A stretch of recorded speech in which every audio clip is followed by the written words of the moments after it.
Global KMCC Vazhakkad panchayat committee മുഖ്യ പ്രായോജകരായി Vazhakkad CH sports academy സംഘടിപ്പിച്ച ഈ അഹമ്മദ് സ്മാരക 4ാമത് അഖില Kerala Fedlight super sevens football ടൂർണമെന്റിൽ 3ാം സുദിനത്തിലെ പടയോട്ടത്തിൽ ഇന്ന് കണ്ടതും കേട്ടതും ഒന്നുമല്ല പ്രേക്ഷകരെ, കളി തീക്കളിയാണ്.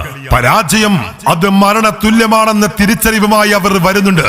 ഗോൾ കൂടാരത്തിലെ മാന്ത്രികൻ ബിച്ചോൻ അടിയുടെ മാലപ്പടക്കങ്ങളുമായി കളിക്കളം കുരുതിക്കളമാക്കാൻ കോഴിക്കോട് ജില്ലാ താരം ജിനുമോനും നിയാസും മസലമും മുട്ടുകെട്ടി തകർപ്പൻ തേരോട്ടങ്ങളുടെ തിമിർപ്പിൽ താരപ്പടകളുമായി തടുക്കുവാനും തടയിടുവാനും തകർത്ത് തരിപ്പണമാക്കുവാനും തീയായി തീക്കാറ്റായി തീമടയായി തേരോട്ടം തീർക്കാൻ ലൈറ്റനിങ് ചാകര പൂവാട്ടുപറമ്പ് ന്യൂലയ സ്റ്റീൽ ആൻഡ് സിമന്റ് സ്പോൺസർ ചെയ്യുന്ന ലൈറ്റനിങ് ചാകര പൂവാട്ടുപറമ്പ് ഇന്ന് കളി മൈതാനിയിൽ ഒരു ഭാഗത്തെങ്കിൽ മറുചേരിയിലേക്ക് കാലിൽ വരിഞ്ഞു കെട്ടിയ ബൂട്ടായുധം കൊണ്ട് കൗശല നീക്കങ്ങളുമായി കാലിക്കറ്റ് യൂണിവേഴ്സിറ്റി താരം ഷഹബാസ്, പ്രഗത്ഭനായി നൌഷാദ്, ഫാസിലും തെൻവീറും മുട്ടുകെട്ടി കാൽപന്തിന്റെ താളമേള ചലനങ്ങളിൽ ശത്രുനിരയുടെ ഏത് പത്മവ്യൂഹങ്ങളും തച്ച് തകർക്കാൻ കരുത്തുള്ള പടയാളികൾ ഇടതടവില്ലാത്ത മുന്നേറ്റം കൊണ്ട് വേലിയേറ്റം തീർത്ത് കളിക്കളം മടക്കി ഭരിക്കാൻ ഐക്കോ എരഞ്ഞിമാവ്, ഫിൻഫ റൂഫിംഗ് ടൈൽ സ്പോൺസർ ചെയ്യുന്ന ഐക്കോ എരഞ്ഞിമാവ്, ന്യൂലയ സ്റ്റീൽ ആൻഡ് സിമന്റ് സ്പോൺസർ ചെയ്യുന്ന ലൈറ്റനിങ് ചാകര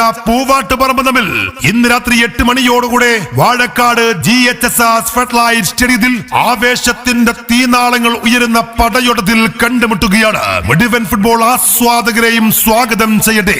இந்த கால்பந்தாட்ட போட்டியில் வெற்றி 6 பக்கம் தோல்வி 6 பக்கம் யாராவதே சொல்ல முடியாது. கடவுளுக்கு மட்டும்தான் தெரியும் வீரமான கால்பந்து விளையாட்டு.